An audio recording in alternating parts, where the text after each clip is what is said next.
Nigerian Folktales.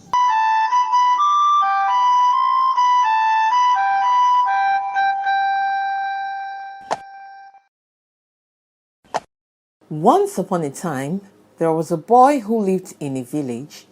I'll call him Malomo.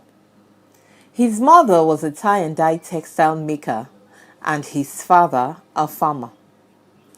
Malomo loved to play the flute a whole lot, and he took the flute virtually everywhere he went, even when he followed his parents to the farm. One day, after a hard day's work at the farm, Malomo's father gave him so much to carry that he forgot his flute. On getting home, Malomo noticed that his flute was missing, and so he decided he was going back to the farm that evening to get his flute. On hearing this, his mother pleaded with him not to go to the farm by that time of the day, explaining that the wild beasts from the forest would have invaded the farm. Malomo pretended to have heard what his mother had told him, but as soon as his parents had gone inside, Malomo went ahead in the direction of the farm, determined to get his flute that night. On getting to the farm, true to his mother's words, the wild beasts were already having their meeting on the farm. He saw his flute where he had left it on the farm, but by the time he reached where the flute was, he was surrounded by the wild animals. He became afraid, and now being their prisoner, the lion, king of the animals, ordered him to play the flute. And so he started playing. Fèrè fèrè gbé sóko, ọmọdé náà á gbé sóko láì mú fèrè bọ̀. Fèrè fèrè gbé sóko, ọmọdé náà á gbé sóko láì mú fèrè bọ̀. Fèrè fèrè gbé sóko, ọmọdé náà á gbé sóko láì mú fèrè bọ̀. No sooner had he played the flute than the animals began to dance. They danced and danced till they became carefree. By this time, Malomo had made his escape and had started running away. He ran as fast as his legs could carry him till he got back to the village. On sighting him from afar, his mother knew the animals would still be on his heels, so she called some of the villagers for help in rescuing her son. And as the animals came closer, they poured hot dye on the ones that were closest. As soon as the boy had gotten to the outskirts of the village, most of the animals had turned back. That was how the flute boy was rescued. But some of the animals did not escape the marks made on them by Malomo's mother. Animals like the leopard, the cheetah, and the tiger. They still have those marks till date.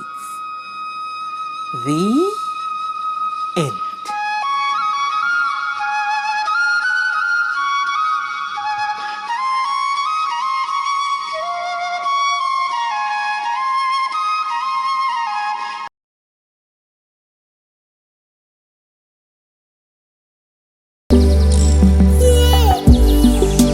Nigerian Folktales.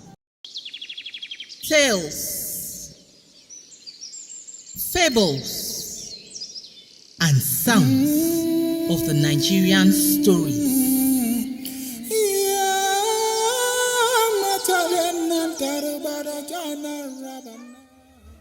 Some of you, my audience, from the southwest of Nigeria, particularly the Yoruba ethnic group who are 40 years and above, may be familiar with this story I'm about to tell. But this story I'm about to tell you has been inspired by one of the great singers back in the day, in person of Chief Commander Ebenezer Obey. Once there was a man and his son who raised a donkey. Eshin and kete in those days were like vehicles used for commuting. The kete had grown strong enough to be taken out on a ride, and so father and son decided to embark on a journey to town. At the beginning of their journey, the man, being an elderly one, rode on the kete, the son following behind. Not long after they had moved on, they met some people who made remarks and said, You old man, your son is walking while you are riding on the donkey. When the father heard what was said, he got down from the kete's back and placed his son on its back, and they continued on their journey. After journeying for a while, they met another set of people. These people said, What a gullible man! You are walking while your son rides on the donkey. The father immediately got his son off the kete. He mounted it and placed his son as well on it in front of him, so that the two of them were now riding together on it. They continued their journey, but as they journeyed a little further, they met another set of people. Again, these people made their remarks and said, Both father and son, you are very wicked and heartless. The two of you on this donkey? Do you want to kill the poor creature? The father looked up. He stared hard and long at the sky, then thought to himself, I'll try my best to please you people. So he got off and also carried his son off the kete's back, so that it now walks on by itself, free from burden. Father and son now following on foot. They hadn't gone too far when they met another set of people. These people did not mind their businesses too, because they had something to say. Are these ones slaves or something? The donkey walks free while the two of you stress yourselves walking? The father looked up and remembered that a wise man once said, There is no wisdom you may portray, no matter what you do or how you may do whatever you do. You can never please humans. Do your best and leave the rest. The end.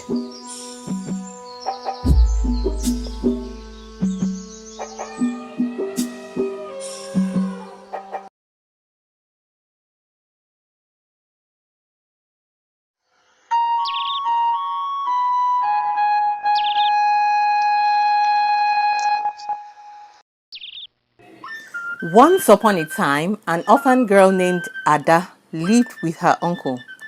But her uncle's wife, Nnenna, and her children were very unkind to her.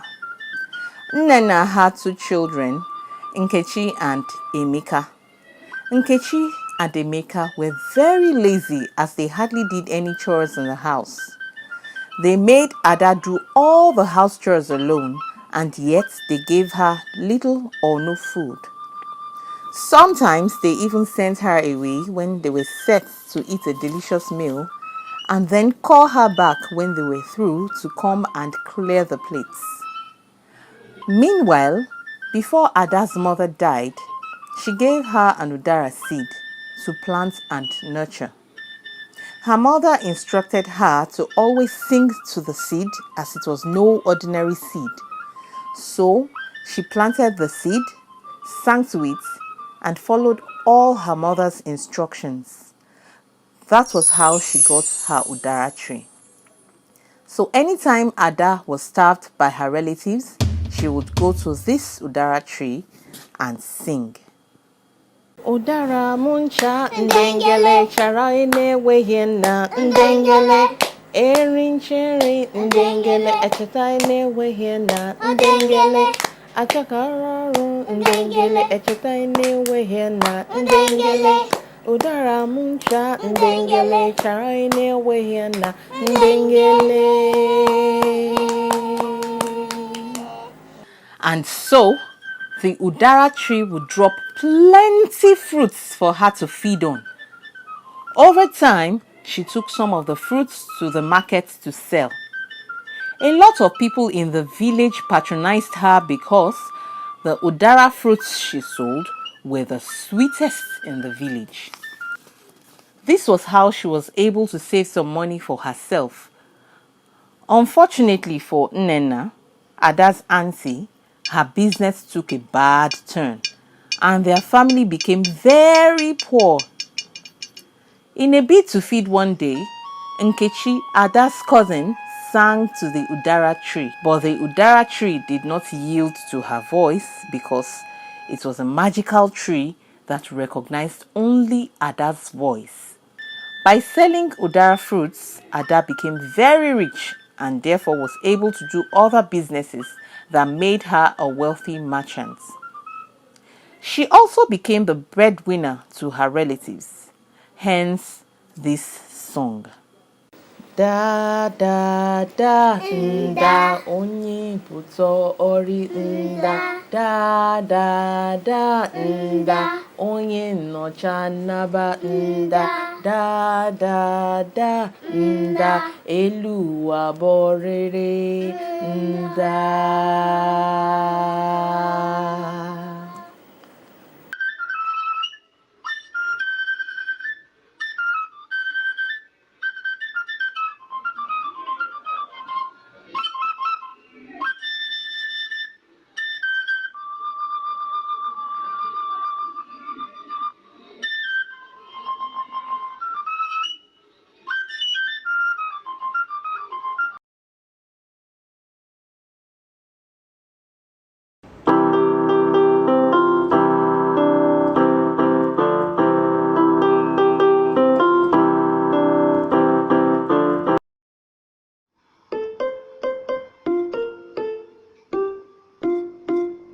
Once upon a time in the animal kingdom, there was a great famine in the land, and all the animals had no food to eat. But in the midst of this famine, Aja the dog and his family seemed unaffected. One day, Ijapa the tortoise came across Aja, and he marveled at the way the dog was looking really healthy. So he asked him, "How is it that, despite the famine in the land, you look this healthy?" At first, Aja was reluctant to tell Ijapa how he and his family had managed to survive. But after so much persuasion from Ijapa, Aja decided to let him in on his secret. "Meet me by first light at my house tomorrow morning," Aja told Ijapa. And so it was that Aja took Ijapa to a farm in the human kingdom. There on the farm were different types of food Ijapa had imagined the previous night. Aja immediately warned Ijapa to hurry up and take only the little he would be able to carry, so that they would leave before it was fully daybreak. But greedy Ijapa wouldn't listen to his friend's advice. He was busy stacking yams on his back. On Aja's part, he was eating the little he could eat, and then he carried one yam and some eggs. "All right, Ijapa, let's go," Aja said, and was immediately on his way. Ijapa, on the other hand, was struggling with the load of yams on his back, coupled with the fact that by nature he was slow. The moment Ijapa saw that his friend Aja was already a great distance ahead of him and he sensed that he'd leave him behind, he started singing. Aja dúró ràn mí lẹ́rù fẹ́rẹ́kúfẹ́. Aja dúró ràn mí lẹ́rù fẹ́rẹ́kúfẹ́. Tó bá dúró ràn mí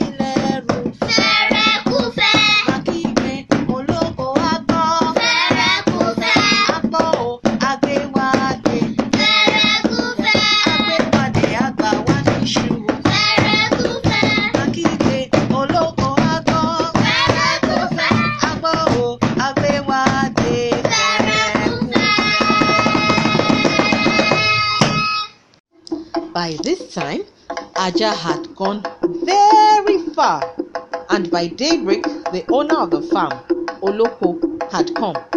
So he caught Ijapa still struggling with his lute at the entrance of the farm. Well, well, well, look who we have here. Ijapa? So it is you who have been stealing my farm produce, the farmer said. It is not me, oh. It was Aja, my friend, that has been stealing your yams. I was only helping him to carry the yams. Ijapa lied. Well then, shall we go to Aja's house to confirm this story of yours? The farmer replied. Yes, of course. Let's go, said Ijapa.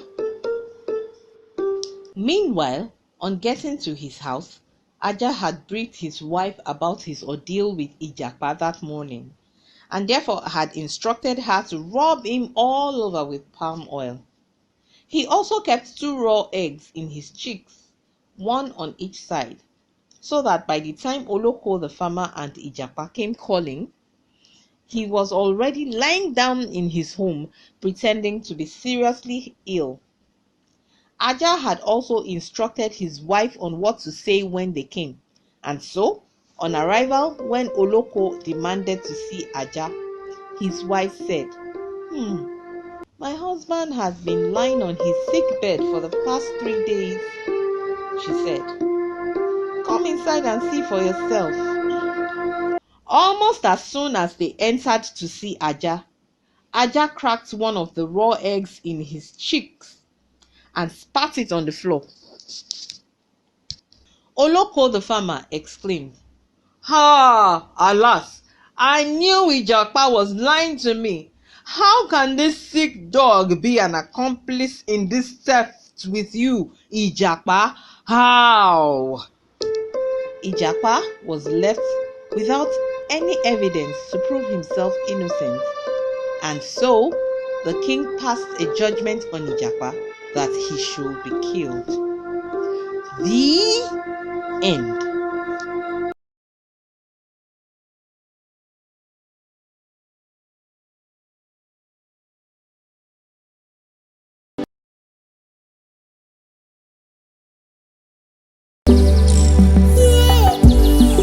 My Nigerian Folktales.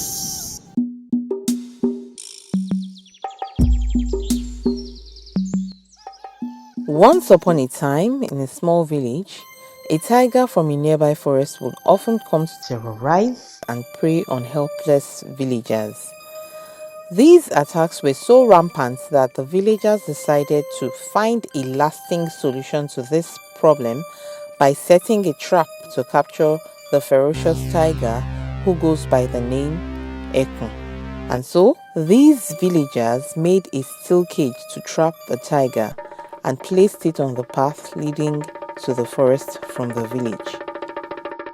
This trap was such that once the tiger got caught in it, he wouldn't be able to open from within and therefore won't escape. This was how Ekun got trapped in this steel cage with no chance of escape. One day, luckily for Ekun the tiger, a man passed by on that path to the forest. Immediately Ekun sighted this man, he pleaded with him to release him from the steel cage, but this man refused. Instantly, Ekun switched to an endearing mode. He softened his voice so that he could sound very nice indeed. Looking at me, I know you must think I am a fierce creature of the wild, and therefore must be very wicked indeed. That's just the assumption of many people because of how I look. But I'm certain it's so because many haven't gotten the chance to meet or speak with me in person. For if they had met or spoken with me, they would have discovered how kind a person I am. In fact, if you got to know me well, you would love to spend most of your days by my side. After listening to what the tiger had to say, this man replied and said, If all you have said is true, and I set you free, do you promise not to eat me? I promise, said the tiger. Forgetting how dangerous Ekun the tiger could be, the man was not aware that Ekun had put up this act of pretense in order to save himself from death, and so he went on to open the steel cage for the tiger to come out. As soon as Ekun gained his freedom, He pounced on the man, wanting to eat him. but then the man was swift to beg for his life and suggested that they narrated their dilemma to the first 5 creatures they would come across, and whatever judgment they give shall be what will be done. And the tiger agreed. The first creature they came across was Igi Iroko, meaning Iroko tree. Immediately, the man narrated his ordeal with the tiger. How the tiger had promised not to hurt him if he helped him to open the steel cage. How he had done him a favor by setting him free. And how he decided to pounce on him to devour him. Igi Iroko laughed. He looked at the man and said, Oh, so mankind can be scared of dying? Oh Mashu. In my lifetime as a tree, I have seen the many evil done by mankind. The humans are good looking and very intelligent, but they are very wicked. They have chopped down many of my kind. They don't care how much it hurts when they cut some of my hands and use as firewood. I have had to watch them destroy my beauty when they pluck out my leaves to use as herbs. Therefore, you must not spare him. You must devour him at once. The tiger was very excited with the tree's judgment and wanted to eat the man straight away. But the man was quick to remind him that they had 4 more creatures to go. The tiger agreed and they moved on. Shortly after, they came across a donkey by the name Kete Kete. The man was quick to narrate his ordeal to the donkey. But Kete Kete looked at this man with disdain and said, I am a gentle creature, yet mankind has made me to suffer greatly in this world. They saddled me with so much to carry, and that's why they refer to me as the beast of burden. They will ride on my back and hit me hard with the stick if I attempt to slow down to rest. Therefore, Ekun, you must not spare him. You must eat him at once. Again, Tiger was ready to pounce on the man, but was reminded that they had 3 more to go. Please be patient, Said the man to the tiger, and they moved on. The next creature they came across was Hen, also known as Adie. After she heard the matter, she said, The humans are very wicked indeed. They take away my eggs long before they hatch to boil or fry them to eat. Even if they are allowed to hatch, they are reared for a while and slaughtered in their prime. So there's no point in wasting your time, Ekun. Eat this man at once! At this point, this man could see that the tiger couldn't wait to get his paws on him. So he reminded Ekun that they have still got 2 more to go. Soon they saw Ewure the goat. Ewure also gave his judgment the same as others before him. And so by the time they saw Kolokolo the fox, the man was in tears. Oh, Kolo Kolo. Cried the man. I know you to be a very intelligent and honest creature. Therefore, I beg you in God's name to give a fair judgment this Then day. he went on to narrate his story. May your good deed not turn evil, The man prayed. After listening to the man, Kolokolo looked at the man with contempt. Look at you. You don't even know how to tell a story properly. So I don't think I have understood anything you have said so far. Besides, aren't you aware that you are in the presence of one of the chief hunters of the wild? So if you want me to give a clear judgment, you will have to explain to me in proper terms what happened in such a way that I can understand. Okay? And so the man started to tell his story again from the beginning to the point where he mentioned the steel cage. The fox stopped him to ask. What is a steel cage? The man replied and said, It is a cage made of steel. The fox asked the man again, saying, I still don't get it. Exactly what is a steel cage? The man replied saying, Kolo Kolo, I know you know the steel cage that is used for keeping hen and cockerels. There isn't much difference between that cage and this one I'm talking about, except that this one is bigger and it is made of steel, you know? iron or metal if you like. Before now, I had thought of gifting you 2 of my cockerels to feast on because I have heard wonderful things about you and how much you love to eat poultry.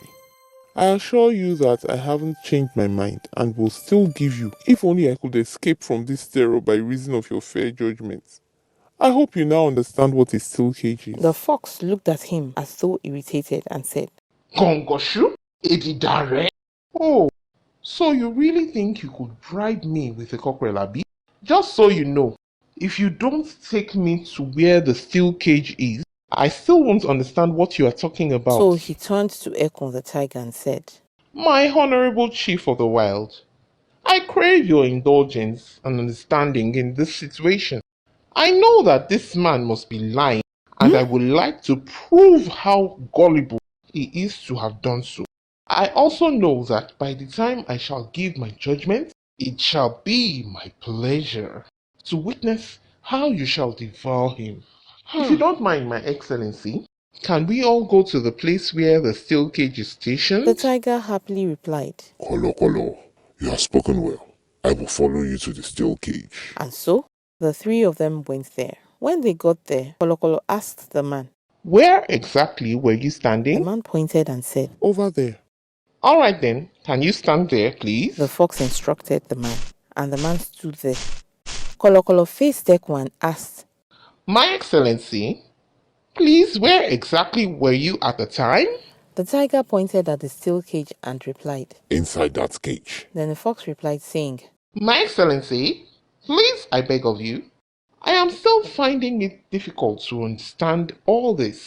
But for me to fully comprehend, can you stand precisely where you were standing before? So the tiger got into the steel cage.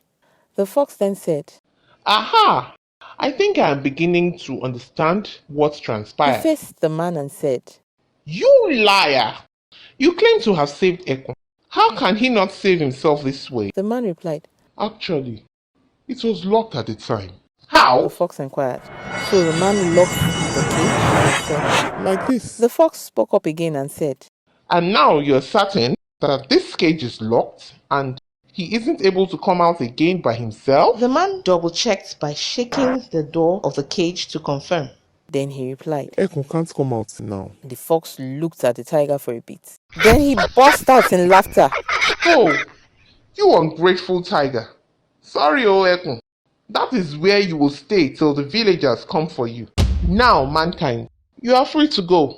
But don't forget your promise to me. He said. More so, all the villagers, that their trap has caught the tiger that has been disturbing the village. There, in the cage, when the villagers descended on him, the tiger thought to himself, Oh, how I wish I had made good use of my opportunity to escape.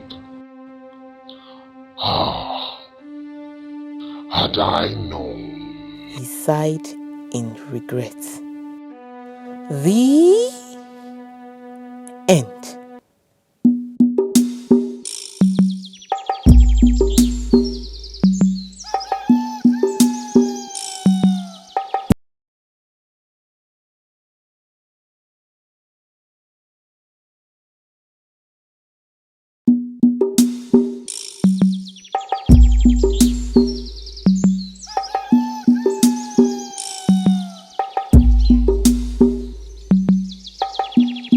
Tales,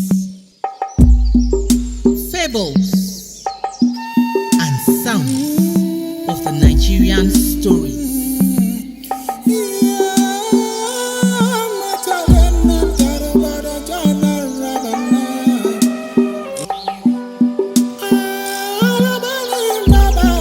Àrọ́bá ní bàbá ìtàn. Bọ́mọdé ò bá tàn, á bá àrọ́bá.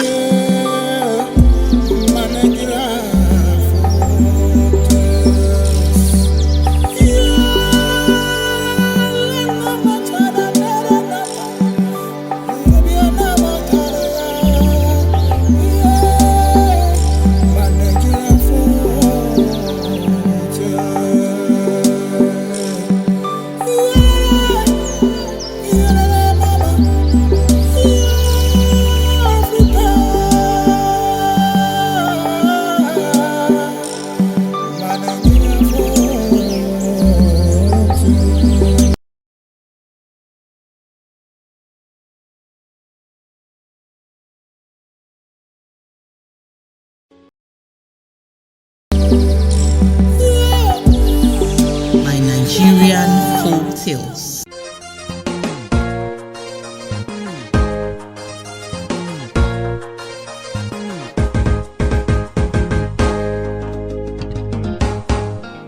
Once upon a time, in a small village in the Hausa kingdom, there lived a married couple, Danjuma and Halima.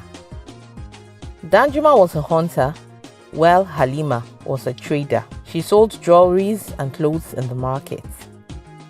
They were successful in their businesses, for they were well known in the entire village. Everyone in that village was of the opinion that Danjuma and Halima had been blessed by Allah with everything anyone could ever wish for, because they had great possessions and children, even though they were only boys. At least it shows that Halima is fruitful, her mother-in-law once said. But Halima was not satisfied. She wished she had a daughter because she felt that a girl will be more helpful than the boys in doing house chores. Moreover, she'll be adorned with beautiful clothes and jewelries. Oh, how I wish I had a beautiful nyarinya. If I had a daughter, at least she'll keep my company while I cook. She'll wear beautiful zainis and jewelries. Oh, how I wish, she thought to herself. Halima got pregnant again, but she gave birth to another bouncing baby boy. Everyone around was happy and they all rejoiced except Halima. Yarrow again? She thought, irritated with herself. Her husband Danjuma, as though reading her thoughts, said to her, Halima, Allah has blessed us again with another wonderful child. You should accept your fate as the mother of boys.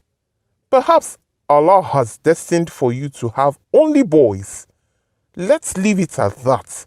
Accept our fate and be thankful to Allah. Her husband admonished her. Not minding her husband's words, this matter still disturbed Halima's mind greatly. She took care of her newborn son for some months, and once he became stable on his little feet, the thought to have a baby girl came to her mind again. And so, out of desperation to have a daughter, she consulted a native priest who gave her some herbs and charms. But then, the priest gave a stern warning. Woman, 9 months from now, you shall give birth to the daughter you seek. But you must remember this. You must not choose for her who to marry, for when the time is right, she shall choose for herself. And when that one comes, you must not hesitate to allow her to marry that one. Do you agree with this condition or not? I agree. Just let me have a baby girl as promised. I promise to keep to the agreement, she replied. In her desperation to have a daughter, she couldn't understand that the covenant she was entering into at the time was a very dangerous one, or at least she wasn't bothered about the consequences, for nothing else mattered. And so it was that 9 months later, true to the priest's words, Halima gave birth to a beautiful baby girl. Halima was overwhelmed with happiness, for she thought to herself, at last, now I have a nyarinya. Finally, my dream has come true. Oh, how fortunate I am to have this child. So she named her daughter Maimuna. Oh, how beautiful Maimuna was as a baby. She was so adorable, even as a toddler. Everyone around her truly loved her, for she was special. She wasn't like every other girl her age because she was very beautiful. Soon, Maimuna grew into an extremely beautiful lady. She was a cynosure of all eyes. Everyone in that village admired her beauty. All the men in that village wished they could marry her now that she is ripe for marriage. Suitors began to come to her parents to ask for her hand in marriage. The first person to come to her parents with a marriage proposal was her father's friend. His son Danladi had informed him of his interest in Maimuna. But when Danjuma informed Halima about this, she humbly explained to her husband the reason they won't be able to choose a man for her. Hey, what have you done? He exclaimed. It was then it dawned on her that what she had agreed to some years back might not be a fair deal after all. Unknown to her, this was just the beginning. More suitors came after that day. The handsome, the rich and wealthy, the common and simple, the influential, but Maimuna rejected them all. Her parents were distraught because they couldn't do anything about it. One day, on Maimuna's way to the market, someone caught her attention. It was a man, a very, very, very, very handsome man. This was a first for her because no man in that village had ever gotten Maimuna's attention in the way this stranger did. He looked quite different from every other man she had been seeing in that village. It was love at first sight, for she thought to herself, Why do I feel this way? No man has ever affected me in this manner. Why do I feel a strong pull towards this man? How I wish he could but speak to me. and as though reading her thoughts, this young, handsome-looking man approached Maimuna. Son Dezua, beautiful He Nigerian. said in salutations to Maimuna. One could see a beautiful bright smile appear on Maimuna's face in response to the man's greetings. My name is Hassan, He continued. and I've come from far away to do business in this village. May I know your name? Maimuna! She blurted. My name is Maimuna. She felt so shy before this man. So, he is not from this village. No wonder he looks very different. Maimuna thought to herself again. How can I get to see you again? She asked him. Let this be our meeting spot, under that tree. Hassan replied, pointing to a tree around them. When Maimuna got home, she excitedly narrated her experience earlier that day. She told her mother that she thinks she has finally met the one that is going to be her husband. The instant she mentioned the one, Halima's mind flashed back to the priest's exact words some years ago. And she knew that the time she had dreaded for a while had finally come. The next day, Maimuna went to the meeting spot she and Hassan had agreed on the previous day. And when she didn't see him on time, she started singing. Malio, da malio, malio, malio, da malio dawa, malio, kaje inane, malio, kaje ilori, malio, yoshizaka dao, malio, sewo tangobe, malio, gobe da labari, malio, jivi da labare, malio, da malio, malio, malio, da malio nawa, malio. Before she was done singing, she saw Hassan walking towards her. They were both delighted to see each other again. So Hassan told Maimuna that he'd like to meet her parents because he wants to marry her. How elated Maimuna was when she heard these words come out of Hassan's mouth. And so she took him to her parents as a matter of urgency, then introduced him as the man she had chosen to marry. Her father tried to advise her against marrying him, explaining that he was too perfect to be real. Moreover, they barely know him or any member of his family. But she didn't care, for she had made up her mind already. Her mother, Halima, didn't say anything because she understood what was going on. Sooner than expected, the marriage rites were conducted between Hassan and Maimuna to the amazement of the entire village.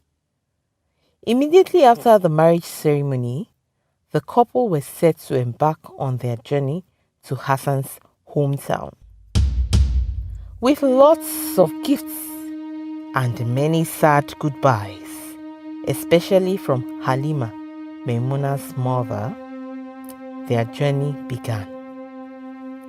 After they had journeyed for a while, Maimuna asked Hassan if they were getting closer to their destination. Not yet.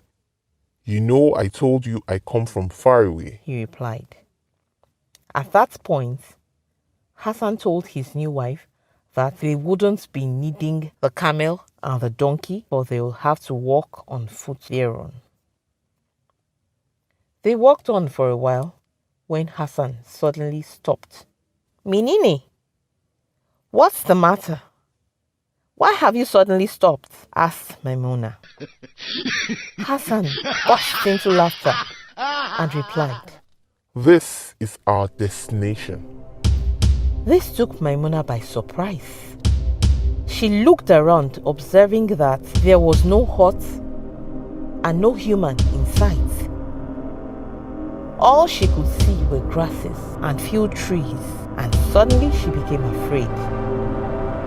But before she could turn around to ask what they were doing in the middle of nowhere, Hassan had turned into a very big snake. Terrified, Maimuna screamed on top of her lungs, but there was no one to come to her rescue. What a tragedy. The end.